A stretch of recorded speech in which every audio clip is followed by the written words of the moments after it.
Natural and body-generated EMF. Electrical and magnetic field EMF properties. Schumann resonance. The unknown connection between EMF and water.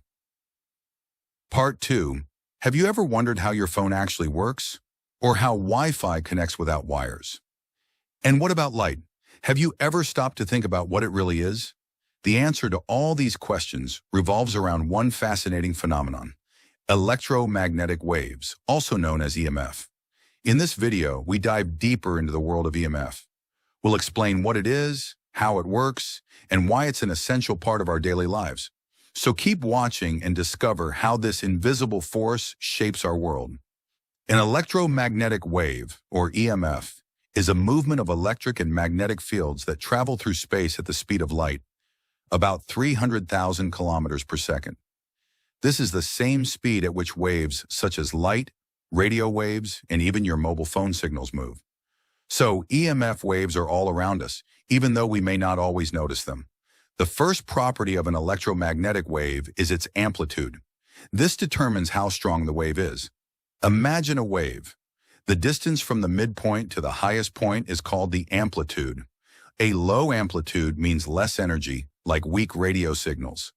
A high amplitude means more energy, like powerful radiation. The second property is frequency, measured in hertz. This indicates how often a wave oscillates in 1 second. A low frequency, like radio waves, can travel long distances, while high frequencies, like X-rays, contain more energy. In this example, EMF waves are shown with a frequency of 5 hertz. That means 5 waves per second, traveling at the constant speed of light. So the wave density has increased by a factor of 5. Wi-Fi at 5 gigahertz means this EMF wave makes 5 billion cycles per second.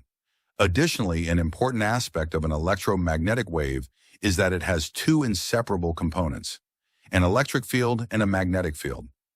These fields do not move independently, but are closely connected. The electric field oscillates in one direction, while the magnetic field is perpendicular to it, meaning it oscillates in a different direction that's at right angles to the electric field. Here's how the vertical electric field, coupled with the magnetic field, moves together in a linear motion. Not all electromagnetic waves are the same. We can roughly divide them into 2 categories: natural and technologically generated EMF. Natural EMF has existed for billions of years and is part of our world. Think of the Earth's magnetic field, which protects us from harmful radiation from space, or the Schumann resonance, a natural frequency of the Earth. The main source of Schumann resonances is worldwide lightning strikes. On average, there are 50 lightning discharges per second. The electric current from each discharge causes a pulse of electromagnetic radiation that propagates through the atmosphere. Because the ionosphere reflects the pulses back to the Earth's surface, and the surface reflects them back to the ionosphere, the pulses become trapped in the atmosphere. As a result, the waves, with a frequency of around 7 times per second, speed of light or circumference, keep traveling around the Earth. The atmosphere acts as a hollow space where resonances occur due to standing waves. The wavelength of the lowest standing wave is equal to the circumference of the Earth. Frequencies around 7.83 Hz are especially amplified, but 14.3 Hz, 20.8 Hz, 27.3 Hz, and 33.8 Hz are also present. These values can fluctuate due to varying conditions in the atmosphere. In geobiology, the Schumann resonance is considered an important natural electromagnetic field that can influence human well-being. The human body itself is also a source of weak electromagnetic fields. These are generated by your heart, which creates a strong electromagnetic field, and by your brain, where electrical signals are responsible for our thoughts, emotions, and bodily functions. These biological fields play a crucial role in how our body functions and reacts to its environment. The idea that external electromagnetic influences, such as the Schumann resonance or artificial sources, might interact with these fields, makes this subject even more relevant. What happens when this delicate balance is disrupted?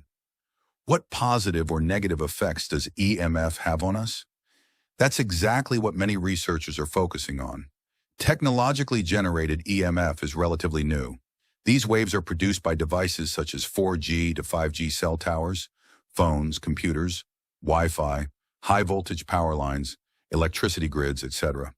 They make our lives easier, but there are also concerns about potential health effects from prolonged exposure, such as sleep problems. This was part 2 of our series, The Unknown Connection Between EMF and Water.